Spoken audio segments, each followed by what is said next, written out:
दुःखाची निवृत्ती आणि परमानंदाची प्राप्ती अशा प्रकारचा जो मोक्ष आहे, जे प्रयोजन आहे, या प्रयोजनाची म्हणजे मोक्षाची प्राप्ती ही ज्ञानानं होत असते असा वेदांताचा सिद्धांत. कारण जगाची निवृत्ती व्हावी लागते, त्यावेळेला हा मोक्ष प्राप्त होतो. आणि जगाची निवृत्ती ज्ञानाशिवाय होत नाही. का होत नाही तर सगळं जगत अध्यस्त आहे आणि अध्यस्त असणाऱ्या पदार्थाची निवृत्ती ही अधिष्ठानाच्या ज्ञानानं होत असते. आणि या सर्व जगाला अधिष्ठान कोण आहे? आत्मा आहे. म्हणून आत्मज्ञानानं जे आपण सगळ्या जगाची काय होईल? निवृत्ती होईल असा वेदांताचा सिद्धांत आहे. पण पूर्वपक्ष म्हणतो की हे तुमचं म्हणणं बरोबर नाही. कारण ही मुळात ही जगतच काय नाही, अध्यस्त नाही, भासलेलं नाही. कारण हे जगत सत्य आहे. भासलेलं का नाही तर भासण्याकरता ती सामग्री लागते, पण ती सामग्री सिद्ध होत नाही वगैरे, त्याचा आता विचार करत बसत नाही मिळाला. आणि कुठली सामग्री सिद्ध होत नसल्यामुळं मग आता कारण सामग्री नाही तर मग कार्य कसं काय करतो. त्यामुळं जगाचा अभ्यास झालेला नाही आणि जगत तर दिसतंय म्हणून दिसणारं पद्धतीला येणारं जगत हे कसं आहे? सत्य. आता जगत दुःखाला तर कारण आहे, दुःख तर जगामुळं होत आहे. मग आता जगत तर काय ज्ञानानं जाणार नाही, निवृत्त होणार नाही.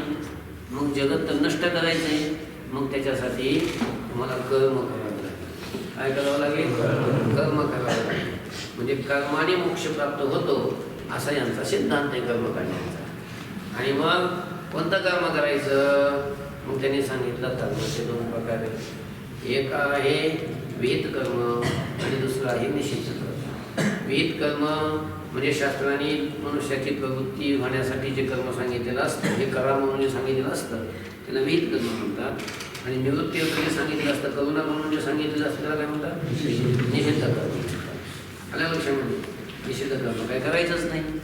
कारण निषिद्ध कर्म केलं की पाप होतं, मग नरकाची प्राप्ती होते. मग विहित कर्म करायचं. मग जे विहित कर्म आहे त्या विहित कर्माचे 4 प्रकार आहेत. कोणते कोणते 4 प्रकार आहेत? एक आहे नित्यकर्म, दुसरा आहे नैमित्तिक कर्म, तिसरा आहे काम्य कर्म आणि चौथा आहे प्रायश्चित्त कर्म. नित्यकर्म म्हणजे आपल्याला दररोज जे करावं लागतं, शास्त्राने दररोज करण्यासाठी जे सांगितलेलं आहे, स्नान, संध्या वगैरे वगैरे, हे जे काही नित्यकर्म हे कसलं असतं? हे नित्यकर्म. आणि नैमित्तिक कर्म म्हणजे काही निमित्तामुळं आपल्याला ती कर्म करावी लागतात. सूर्यग्रहणाचं निमित्त आलं, चंद्रग्रहणाचं निमित्त आलं, श्राद्धाचं निमित्त आलं, एखादे विद्वान संत महात्मे कोणी आले मग त्यांच्या निमित्तानं आपल्याला जे जे कर्म करावं लागतं. रामनवमीचा उत्सव आहे, गोकुळाष्टमीचा उत्सव आहे, असे जे उत्सव येतात ना आपल्या त्याला संप्रदायामध्ये आपल्या ते हेनुसार ते निमित्ताने ते करावं लागतं कर्म. मग असे निमित्ताने येणारे जे कर्म असतं त्या कर्माला म्हणत असतात नैमित्तिक कर्म. काम्य कर्म म्हणजे एखाद्या विशिष्ट फलाच्या इच्छे विशिष्ट फलप्राप्ती करता शास्त्राने जे करायला सांगितलेलं असतं त्याला काय म्हणतात? काम्य कर्म म्हणतात. आणि प्रायश्चित्त कर्म म्हणजे आपल्याकडून घडलेले जे दोष असतात त्या दोषाच्या निवृत्तीर्थ जे सांगितलेलं असतं त्याला काय म्हणतात? प्रायश्चित्त कर्म म्हणतात. आणि मनुष्याने ज्याला मोक्षाची इच्छा आहे अशा मुमुक्षुनी याच्यामधलं कोणतं करावं आणि कोणतं करू नये याचा विचार सांगत असताना त्यांनी सांगितलं की फक्त नित्य नैमित्तिक कर्म करावं, बाकीचं काम्यकर्म हे करू नये, निषिद्ध कर्म हे करू. निषिद्ध कर्म तर करूच नाही, पण काम्यकर्म सुद्धा करू नये. आता काय होतं बघा, नित्य नैमित्तिक कर्म जर केलं तर त्याच्यापासून काही पुण्य निष्पत्ती होत नाही. मग करायचं कशासाठी? पुण्य निष्पत्तीच होत नाही तर नित्य आणि नैमित्तिक कर्म. मग जर ते नाही केलं दोष होतो, पाप होतो. मग त्या पापाच्या उत्पत्तीला प्रतिबंध व्हावा म्हणूनच ते कर्म करायचं असतं. जर केलं फक्त पापाचा प्रतिबंध होतो, त्याच्यापासून काय पुण्याची निष्पत्ती होत नाही. म्हणजे त्याच्यापासून काहीच नाही, पाप ना पुण्य. लक्षामध्ये असं ते कर्म. नाही केल्यानंतर दोष होतो, पण केल्यावर काहीच नाही म्हणा झालं. मग निषिद्ध कर्म तर करायचंच नाही. काय निषिद्ध कर्म केलं तर नरकाची प्राप्ती होते, हे की नाही? त्यासाठी जन्म घ्यावं लागतो. मग ते कर्म करायचंच नाही. मग काम्य कर्म जरी केलं तर त्याच्यापासून पुण्य होत असतं. त्या पुण्याच्या फलभोगाकरता मग वेगवेगळ्या लोकांना जावं लागतं, स्वर्गाधिक लोकांना जावं लागतं, तिथले ती फल भोगावे लागतं. जन्म होतोच, म्हणून तिथलं पुण्य संपलं पुन्हा जन्माला यावंच लागतं. म्हणजे जन्म अभाव मोक्ष प्राप्त त्या कर्माने होत नाही लक्षामध्ये. म्हणून उत्तम लोकाची प्राप्तीही नाही आणि नीच लोकाची प्राप्तीही नाही. जन्म अभावरूपी मोक्ष प्राप्त झाला पाहिजे. त्याच्यासाठी काम्यकर्मही करायचं नाही आणि निषिद्ध कर्मही करायचं नाही. फक्त नित्यनैमित्ती कर्म करत राहायचं. आणि नित्यनैमित्ती कर्म करत असताना नजर चुकीनं म्हणा कसं म्हणा आपल्याकडून एखाद्या वेळेला जर निषिद्ध कर्म घडलं, निषिद्ध कर्म आपल्याकडून जर घडलं तर त्याच्याकरता मग कायच करायचं? प्रायश्चित्त करायचं. प्रायश्चित्त म्हणजे आपल्याकडून दोष घडल्यानंतर त्याच्या निवृत्तीकरता जे कर्म सांगितलेलं असतं त्याला काय म्हणतात? प्रायश्चित्त कर्म. मग त्यांनी प्रायश्चित्त करायचं. मग प्रायश्चित्ताचे 2 प्रकार सांगितले, साधारण प्रायश्चित्त आणि असाधारण प्रायश्चित्त. असाधारण प्रायश्चित्त म्हणजे अमकं एखादा दोष घडला, अमकं एखादं पाप घडलं, मग तेवढ्याच पापाच्या निवृत्तीकरता शास्त्राने जे कर्म सांगितलेलं असतं त्या कर्माला म्हणतात असाधारण प्रायश्चित्त. जसं संन्यासांना द्रव्याला स्पर्श करू नये आणि त्याच्याकडून द्रव्याला स्पर्श झाला, त्याने द्रव्य घेतलं कोणाकडून तर दोष घडला, मग त्या दोषातून त्यानं निवृत्त होण्यासाठी त्या द्रव्याचा त्याग करायचा आणि 3 दिवस काय करायचा? उपवास करायचा. मग हे त्याच्याकरता कर्म सांगितलं. हे जे कर्म सांगितलं हे प्रायश्चित्त कर्म झालं. कोणतं कर्म झाले? त्याच्यापासून काय पुण्य होणार आहे का? त्याच्यापासून पुण्य होणार नाही. त्याच्यापासून काय पाप होणार आहे का? पापही होणार नाही, पुण्य होणार नाही. मग काय होणार आहे? फक्त त्यांनी केलेले जे दोष त्याचं काय होणार आहे? शालन होणार आहे. म्हणून हे प्रायश्चित्त कर्म. दोषाच्या निवृत्तीसाठी केलं त्याला म्हणतात प्रायश्चित्त कर्म. पण हे असाधारण प्रायश्चित्त. तेवढाच दोष जाणार त्यानं जर गाय मारली असली तर ते कर्म केलं ते तो दोष नाही जाणार. एखादा बामण मारला, ब्रह्महत्या झाली, ते पाप त्याने जाईल का? त्याने जाईल. किंवा एखादी चोरी केली ती त्याने जाईल का? नाही जाणार. फक्त त्याच्याकडून कोणी दिलेला दक्षिणा घेतला, दोष झाला, संन्याशाने हातच लावून नाही ना त्याला, मग हे पाप होतं. मग याला म्हणतात असाधारण प्रायश्चित्त. आणि आपल्याकडून अज्ञात पातक कितीही घडतात, आपल्याला वाटत नाही आपले पाप झालं, पण घडत असतात पाप. किंवा पूर्वजन्मामध्ये अनेक आपण पाप करून ठेवले असतात संचितामध्ये. मग त्या सर्व अज्ञात पातकाच्या निवृत्तीसाठी शास्त्रकारांनी जे कर्म आपल्याला करायला सांगितलेलं आहे, सगळ्या पापाच्या निवृत्तीसाठी नामस्मरण, गंगेचं स्नान आदी आदी याला म्हणत असतात साधारण प्रायश्चित्त. मग असं साधारण प्रायश्चित्त मुमुक्षुने करावं. एक फक्त नित्यनैमित्तिक कर्म करावं आणि दोष घडला तर दोषाच्या निवृत्तीसाठी काय करावं? प्रायश्चित्त करावं. दुसरं कुठलं कर्म करू नये. अलग लक्षामध्ये इथपर्यंतचा आपला विचार झालेला आहे. आता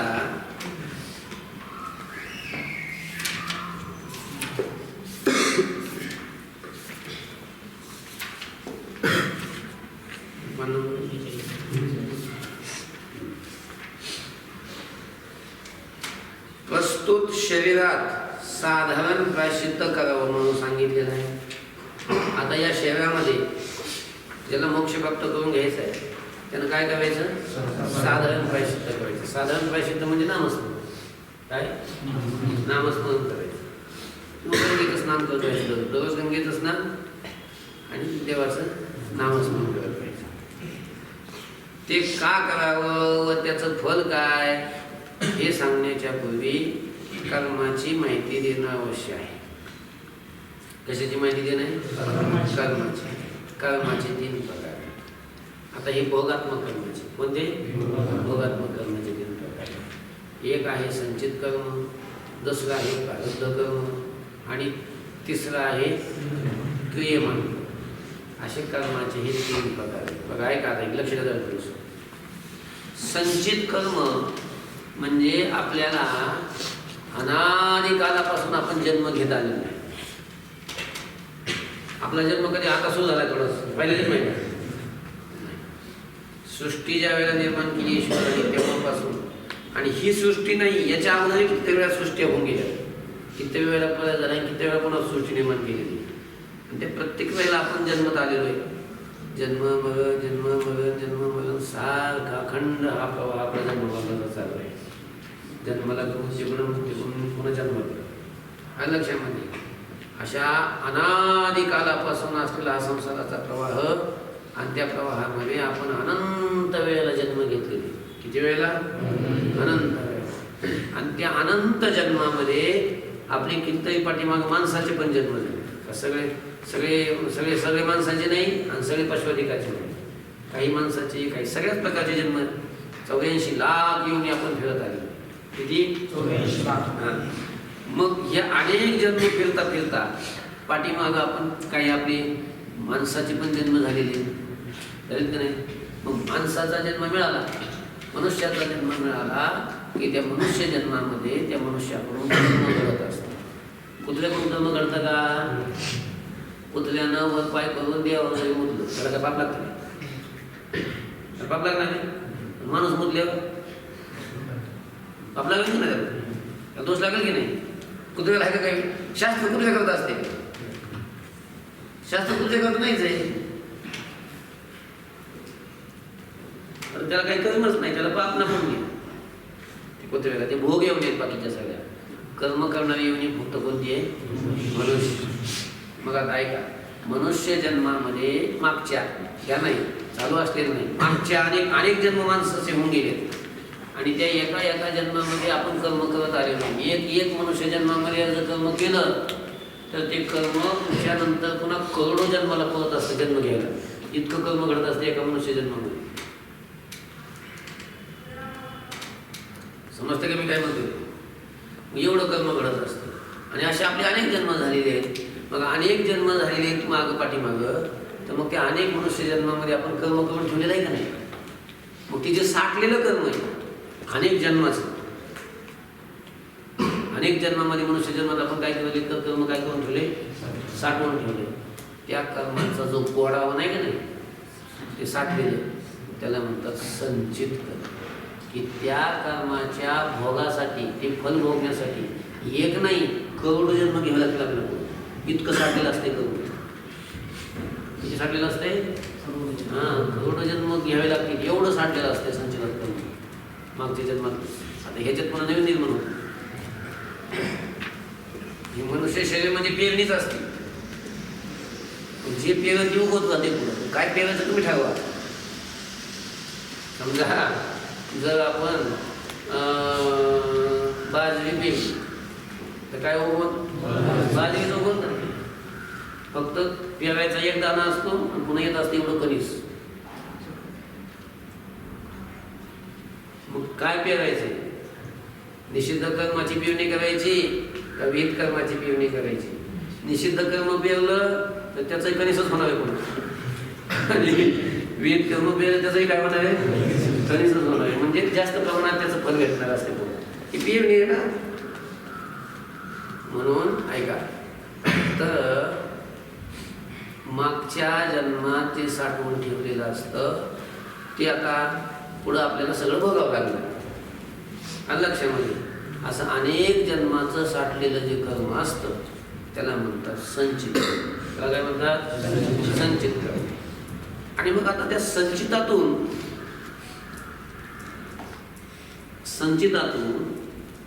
थोडं थोडं थोडं थोडं थोडं ईश्वर आपल्याला भोगायला देत असतो. त्याने ईश्वर नाही मानला त्याने, पण मग मी म्हटलं किंवा पण त्याच्यातूनच आपल्याला भोगायला येत असतं. कुठलं येतं? संचितातलंच येत असतं आपल्याला भोगायला. मग जेवढं भोगायला आलेलं आहे आपल्याला आणि त्या कर्माच्या भोगासाठी, फलभोगासाठी आपल्याला हे शरीर मिळालेलं असतं. काय मिळालेलं असतं? शरीर. आणि आता या शरीराच्या माध्यमातून आपण आता ते कर्म भोगणार असतो. या शरीरात आपल्याला ज्या कर्माचा फलभोग होणार आहे, संचितातल्या सगळ्या कर्माचा फलभोग आपल्याला या शरीरात होत नाही, पण त्या संचितातलं जेवढं कर्म आपल्याला या शरीरात भोगावं लागणार आहे त्याच्यासाठीच हे शरीर मिळालेलं आहे. ज्या कर्मासाठी, त्या ज्या कर्माच्या भोगासाठी. मग तेवढं जे कर्म असतं त्या कर्माला म्हणत असतात प्रारब्ध कर्म. त्याला काय म्हणतात? प्रारब्ध कर्म. म्हणजे संचितातलंच असतं ते, पण भोगायला सुरुवात झालेलं असतं. त्याला काय म्हणायचं? प्रारब्ध. अलग लक्षात. आणि आता प्रारब्धाने आपल्याला मानव देह मिळाल्यानंतर, आता या मानव देहात आपण आल्यानंतर या प्रस्तुत मानव देहामध्ये आपल्याकडून आता वर्तमान काळामध्ये म्हणजे या देहामध्ये जे जे आपल्याकडून कर्म घडतंय नवीन आता त्याला म्हणतात क्रियमान. समजते का? सध्या जे घडतंय सध्या आपल्याकडून कर्म त्याला काय म्हणतात क्रियमान. आता ज्यावेळेला हे घडण आपल्याकडून या मानव देहात कर्म ती पुन्हा संचितात जाते.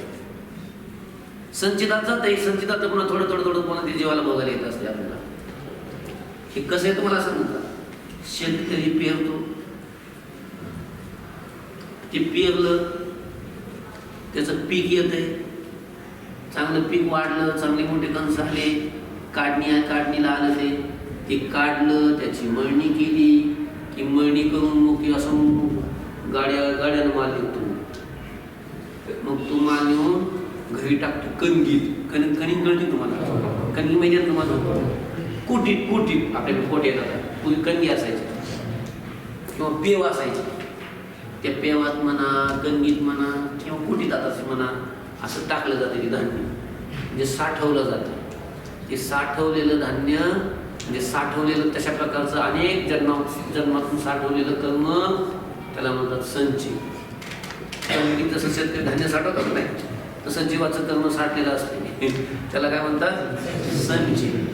मग आता एवढं मोठं धान्य असतं 50 पोते. मग शेतकरी काय करतो बरं एकदा सगळं घेऊन सगळं जाऊन आणतो का? सगळं नाही जाऊन आली. काय 10-5 माणसाचं खटलं असतं 5-25 किलो किंवा अगदी कोणी आपल्याकडे ना आपल्याला शिकडी घेतो का नाही आपल्याला पोहेच असते ना आपली. तसं जसं लागल तसं थोडं थोडं थोडं काढतो आपण आणि मग त्याचं दळून आणतो आणि मग त्याच्या काय करतो आपण चपात्या दररोज खातो आहे का नाही. मग असं आता आपल्याला दररोज खाण्यासाठी जेवढं आपण गिरणीतून दळून आणलं का नाही तसं त्या संचितातूनच काही आपल्याला भोगायला येतं. जसं कोटीतूनच आपण काही दळून आणतो तसं त्या संचितातूनच आपल्याला त्याच्यातच काही येत असतं भोगायला येत असतं. ते भोगायला आलं संचितातून की जेवढं आलेलं आहे त्याला म्हणतात प्रारब्ध. त्याला काय म्हणतात प्रारब्ध. कळलं. आणि शेतकरी त्यांनी शेतात जे पेरलेलं असते सध्या त्याला म्हणतात क्रिय. शेतात जे त्याने पेरलेले ज्याला तो खुरपितोय, ज्याला तो खत टाकतोय, ज्याला पाणी देतोय असं शेताचे उभं पीक असते का नाही त्याला क्रिय म्हणतात. तसं सध्या वर्तमान शरीरामध्ये आपण ज्याला खत पाणी देतोय ज्या कर्माला ज्याला जे खत पाणी द्यायला चालू आहे ज्या कर्माला जे कर्म करतोय सध्या त्याला म्हणतात क्रियमान. हे क्रियमान आपलंच पुन्हा संचितातलंच पुन्हा प्रारब्धात येतं भोगायला. हे आत्ता केलेलं आत्ता भोगावं लागत नाही. मागचं केलेलं आता भोगतोय. जसं शेतकरी असतो का नाही. शेतकरी आता त्यानं जर ज्वारी पेरलेली असेल शेतात तर त्याला खायला काय असतं. गेल्या वर्षी बाजरी पेरली असेल तर त्याला सध्या काय खावं लागेल बाजरीच खावं लागेल. मागं त्यानं बाजरी पेरली होती ना अहो म्हणजे तुम्ही ज्वारी पेरली बाजरीच खायला लागली काय बाबा यावर्षी ज्वारी पेरली हे लगेच कसं काय खायला त्याला थोडं दम काढावं लागेल पुढच्या वर्षी. पण आता सध्या तर मागचंच खावं लागत नाही. तसं आता आपण जे भोगत असतो जे आपल्यासोबत दुःख प्राप्त होते जे रोग होतात जे काय होते जे काय मान्यता भेटली हे या जन्मातल्या कर्मानं नसते भेटत मागच्या कर्मानं भेटत असते. आता आपण सत्कर्म केलं याचं फल पुढच्या जन्मात भेटत असते. आता लगेच नसते भेटत. कर्माचा हा सिद्धांत कळलं का. समजते का नाही. बघा तर या कर्माविषयीची माहिती देणं आवश्यक म्हणतात ग्रंथकार. बघा संचित प्रारब्ध आणि क्रियमान या रीतीनं कर्माचे 3 भेद आहेत. हे तुम्हाला कर्म समजलं का कसं असतं ते. आता व्याख्या वगैरे ते पाठ करून घ्या आहे का नाही. झालं का कर्माचे 3 प्रकार. बघा संचित प्रारब्ध आणि क्रियमान या रीतीनं कर्माचे 3 भेद आहेत. अनादि कालापासून अनंत मनुष्य जन्मामध्ये जे कर्मे केली असतील आणि ज्या कर्माच्या फलभोगाला अजून आरंभ झालेला नाही, अजून भोगण्यासाठी आरंभ झालेला नाही, अशा कर्माच्या साठ्यास संचित कर्म, त्याला काय म्हणतात? संचित कर्म. आणि त्या संचितातून ज्या कर्माच्या फलभोगाला आरंभ होऊन वर्तमान शरीर प्राप्त झालेलं आहे. कळलं का? संचितातलंच कर्म, पण त्या संचितातल्या कर्माच्या फलभोगाला आरंभ होऊन आपल्याला त्या कर्माने वर्तमान शरीर काय झालेलं आहे? प्राप्त झालेलं आहे. त्या कर्मसमुदायाला काय म्हणतात? प्रारब्ध. त्याला प्रारब्ध म्हणावं. प्रकर्षे करून ज्याच्या फलभोगाला आरंभ झालेला आहे ते काय असतं? प्रारब्ध. प्रारब्ध कर्मामध्ये काही एकच जन्म प्राप्त होतो असं नाही. प्रारब्ध कर्माने कधी 10, कधी 50, कधी 100 जन्म देण्याचं त्या प्रारब्धात काय असतं? सामर्थ्य असतं. प्रारब्ध कर्मामध्ये एकच श्रेय प्राप्त होतं असा काही नियम नाही. कदाचित 2, 4, 10, 20, 100 जन्म देणारं प्रारब्ध कर्म असू शके. ही सर्व शरीरे पुन्हा माणसाचीच येतील असं काही नाही. सर्व शरीरे मनुष्याचीच येतील असाही नियम नाही.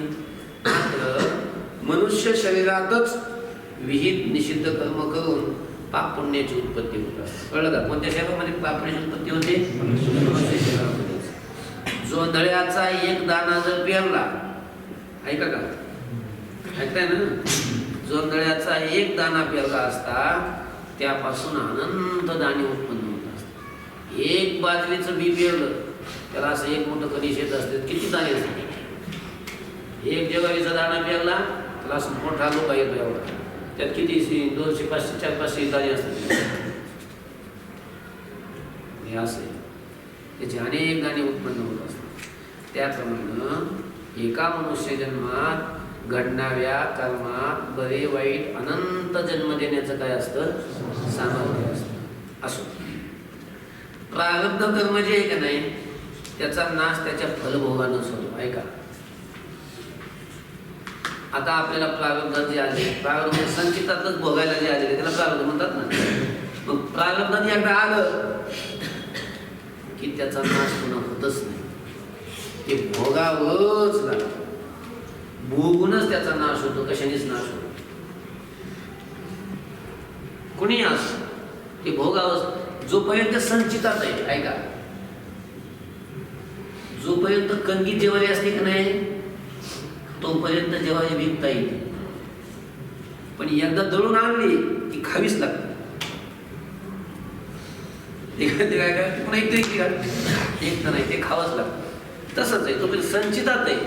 संचितातलं जे कर्म असतं ते आपल्याला कदाचित प्रायश्चित्त कर्म वगैरे करून ते नष्ट करता येते. प्रायश्चित्त कर्म, कारण दोष झालेले, पाप झालेले त्याच्या निवृत्ती करतात ते आहे प्रायश्चित्त सांगितलं. मग ते नष्ट करता येते. पण एकदा का आलं पुढं प्रारब्धात त्याचं रूपांतर झालं की मग पुन्हा ते प्रायश्चित्त नाही जात नाही, कशानं जात नाही, काहीच नाही. ते भोगावंच. आणि कुणी असो, ज्ञान जरी झालं, ब्रह्मज्ञानी जरी असलं तरी त्याला सुद्धा ते कर्म भोगावंच लागते. कुणालाच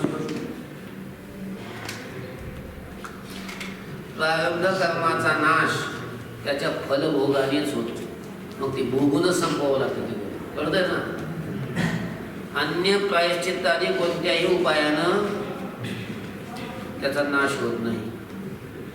मागे जे संचित कर्म सांगितले नाही का नाही, आता सांगितले संचित कर्म, त्या संचितात सुद्धा काम्य आणि निषिद्ध या 2 कर्माचा भोग शिल्लक असतो. ऐका, संचितामध्ये 2 प्रकारचं कर्म असतं. कोणतं? काम्य आणि निषिद्ध. आणि मग हे नसतं का? नित्यनैमित्तिक नसतं का संचितात? ते साठलेलंच नसतं. कारण का? मनुष्य जन्मात त्याने जे नित्यनैमित्तिक कर्म केलं असतं ते काय तयार झालेलं नाही ना. ते संचितात कसं का साठलं? ते साठलेलंच नाही. प्रायश्चित्त जे कर्म मागच्या जन्मात केलं असेल ते बी संचितात येत नाही. कारण त्याचं फल काय? फक्त दोष झालेले असेल तर त्याची निवृत्ती. जे काही त्यावेळेस दोष झाले असेल त्याची निवृत्ती झाली असेल त्या कर्माने, तेही संचितात येत नाही. मग राहिलं कोणतं? फक्त निषिद्ध कर्म आणि काम्य कर्म संचितात असते, साठलेले. संचिता जे साठलेलं असते ते काय साठलेलं असते? निषिद्ध आणि काम्य. ते निषिद्ध कर्माचं फल असते नरकाची प्राप्ती. आणि काम्य कर्माचं फल असतंय परलोकाची प्राप्ती, म्हणजे स्वर्गाची प्राप्ती. लक्षामध्ये असं फल असते. मग आता ते कर्म संचितात असते. कोणतं कर्म असते? आता कसं सांगितलं बघा, प्रारब्ध तर भोगावंच लागते, ते भोगून संपवं लागते. तिथं काय कोणता उपाय चालतच नाही. मग आता संचितात जे ते मात्र आपल्याला नष्ट करता येते उपाय करून. संचितात जे असते साठलेलं ते काय करता येते? नष्ट करता येते उपायाचा. कसा उपाय करायचा बघा, त्याच्यात 2 प्रकारचं कर्म आहे, काम्य कर्म आणि निषिद्ध कर्म सांगितलं. मग काम्य कर्म जे आहे कोणतं? काम्य कर्म. ते कसं काय नष्ट करायचं संचितातलं? हे म्हणतात कर्मकांडी लोक म्हणतात, हे पूर्वपक्ष म्हणतो काम्य कर्माचं फल काय आहे? स्वर्गाची प्राप्ती, आहे का नाही? स्वर्गाची प्राप्ती. आणि त्या कर्म करणाऱ्याला जर अशी इच्छा निर्माण झाली की आता आपल्याला नको ते फल, स्वर्गाची प्राप्ती आता आपल्याला लागत नाही, म्हणजे त्याच्याविषयी अनिच्छा झाली, इच्छेचा अभाव झाला. इच्छेचा अभाव झाला की मग त्याला ते कर्म त्यात फळ देत नाही, म्हणजे त्याला काम्य कर्माचं फल प्राप्त होत नाही. कशावरून? इच्छेच्या अभावावरून. इच्छेचा अभाव झाला की त्याला ते फल प्राप्त होत. अलग लक्षामध्ये जसं एखाद्या माणसानं काम केलं, काय केलं? काम केलं आणि त्याला मालक पगार द्यायला लागला किंवा कोणती देऊ लागलं त्याला काही त्याचं पारितोषिक म्हणा, सन्मान म्हणा, काय म्हणा, पण घ्यायचा का नाही त्याच्यावर अवलंबून. तो घेऊ शकतो आणि त्याला जर वाटलं नाही घ्यायचं आपल्याला, नाही घेऊ शकत, त्याच्या इच्छेला अवलंबून आहे ना, घ्यायचं की नाही ते, हे की नाही. तसं काम्य कर्म जे आहे ते काम्य कर्म केल्यानंतर त्याचं जे फल प्राप्त होणार आहे त्या फलाची जर त्याला अनिच्छा झाली, म्हणजे त्याची जी इच्छा होती अगोदर, ती इच्छा धरून त्यानं कर्म केलं ते, पण नंतर जर काही इच्छेचा अभाव झाला तर मग त्याला त्या काम्य कर्माचं फल प्राप्त होत नाही. इच्छेच्या अभावानेच ते फल नष्ट होऊन जातं. लक्षामध्ये आता राहिलं संचित कोणतं कर्म? निषिद्ध कर्माचा भोग. निषिद्ध कर्माच्या भोगाकरता, म्हणजे निषिद्ध कर्माचा जो भोग आहे तो आपल्याला होऊ नये यासाठी, त्या निषिद्ध कर्माच्या नाशासाठी या साधकांनी अर्थात मुमुक्षुनी मग काय करावं? प्रायश्चित्त कर्म करावं.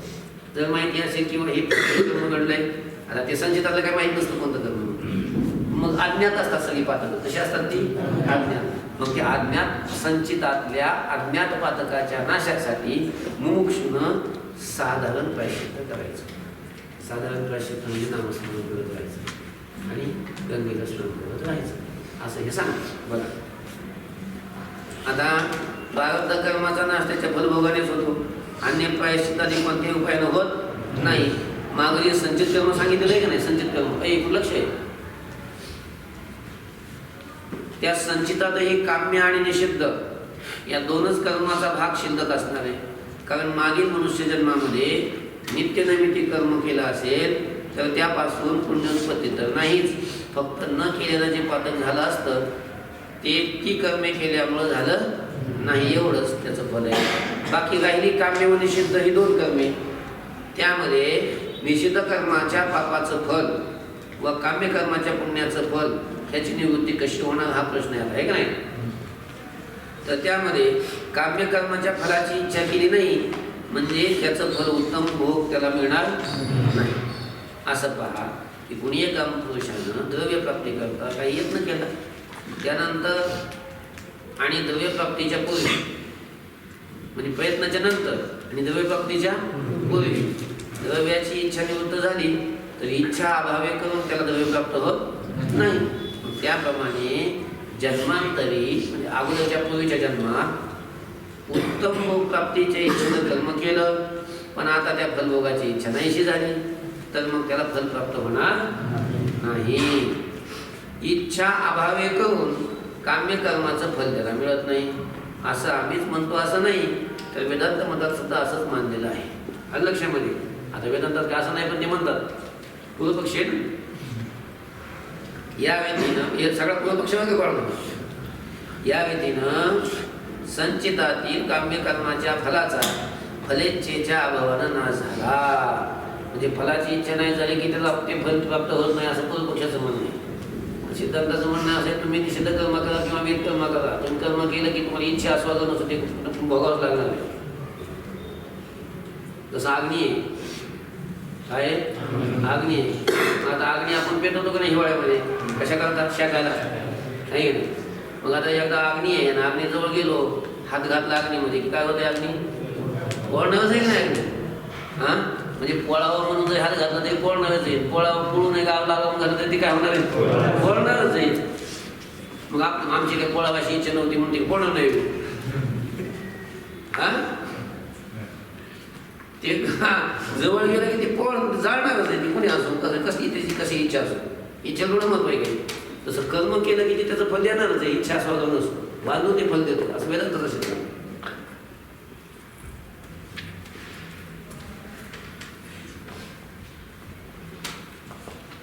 बघा फलेच्छेच्या अभावानं नाश झाला. आता फक्त संचितातील अज्ञात निषिद्ध कर्माचा नाश होणार. आता संचितात कोणतं राहिलं, फक्त निषिद्ध कर्म.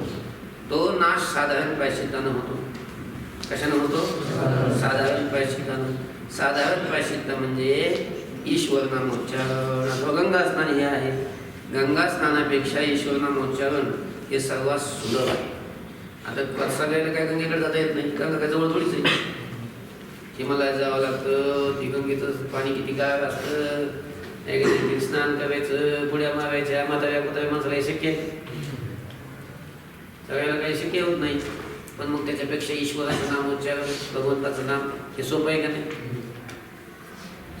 गंगा स्नान व ईश्वर नामोच्चारणी केवळ प्रायश्चित्त रूपच नाही, काम्य रूप आहे. बरं का, हे दोष तर घालवतातच, पण यांनी अपेक्षित इष्ट वस्तूची प्राप्ती सुद्धा होते गंगेच्या स्नानाने, ईश्वर नामाच्या उच्चारणाने. गंगा स्नान व ईश्वर नामोच्चारणानं उत्तम लोकांची प्राप्ती होत असल्याचं शास्त्रामध्ये सांगितलेलं आहे. म्हणून हे काम्य उपाय आहे ते करू लक्षामध्ये. तथापि जरी काम्य उपाय असलं, उत्तम लोक प्राप्तीची इच्छा नसल्यामुळं मोक्षला केवळ प्रायश्चित्त रूपच आहे. ज्याला उत्तम लोकांची प्राप्ती मनात इच्छा आहे, त्याने मग ती प्राप्ती व्हावी असं मनात नमस्कार केलं, मग त्यांच्याकरता हे काम्य करतो. पण ज्याला उत्तम लोकांच्या प्राप्तीची इच्छा नाही, ज्याला फक्त अंतःकरणाचे दोष घालवायचे, त्याच्याकरता हे कसं प्रायश्चित्त. सकामाला काम्य रूप व प्रायश्चित्त रूप आहे. उत्तम लोक प्राप्तीची इच्छा नसणारा असा जो निष्काम पुरुष आहे, त्याला केवळ हे कसं आहे, प्रायश्चित्त रूपच आहे. ते साधारण प्रायश्चित्त संचितातील सर्व अज्ञात पातकाचा नाश करते. नामस्मरण आहे ना, नामस्मरण संचितातल्या सगळ्या अज्ञात पातकाचा नाश करीत असतं. सगळे पाप जळून जातात संचितात. जळतील पापी जन्मांतरीची. साधारण प्रायश्चित्त अमुक एक पातक आपल्या हातून झाला आहे अशा ज्ञात पातकाचाच नाश करतो. असाधारण आहे वाटतं नाही. जे असाधारण प्रायश्चित्त असतं ते आपल्याकडून अमुक एक चूक झाली, अमुक एक पाप घडलं, तेवढ्या करता सांगितलेलं असतं ते, आणि ते मग तेवढाच दोष घालवतं ते, दुसरा नाही. अलग लक्षात बघा. असाधारण प्रायश्चित्त अमुक एक पातक आपल्या हातून झालेला आहे अशा ज्ञात पातकाचा नाश करतो. माग संचित व प्रारब्ध कर्माचं वर्णन केलं. किती कर्म सांगितले, संचित आणि प्रारब्ध. क्रियमान सांगितलं. तिसरं क्रियमान कर्म सांगायचं आहे आता राहिलेलं आहे. क्रियमान म्हणजे हल्ली, म्हणजे सध्या वर्तमान प्राप्त असलेल्या शरीरात, आपण या शरीरामध्ये जे कर्म केलं जातं, केलं जाणारं कर्म जे आहे त्याला काय म्हणतात, क्रियमान कर्म म्हणतात. ते कसं करावं एवढं आता सांगायचं आहे. आता या वर्तमान शरीरामध्ये जे कर्म केलं जातं त्याला काय म्हणतात, क्रियमान कर्म म्हणतात. मग मोक्षप्राप्तीसाठी त्यांनी वर्तमान शरीरामध्ये कसं कर्म करायचं ते आता सांगायचं. सांगू मला बघू आहे ना.